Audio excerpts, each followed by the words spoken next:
Ito ang latest chika. Pag-ibig ng Don Bell, hindi daw kailan nawala. Isang malapit sa Phenomenal Love Team ang nagsabi na ang Don Bell ay matatag at hindi kailanman nawala ang pag-ibig nila sa isa't isa.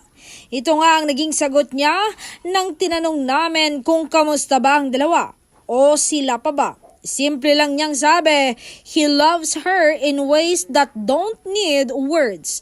Just presence, just closeness, just her.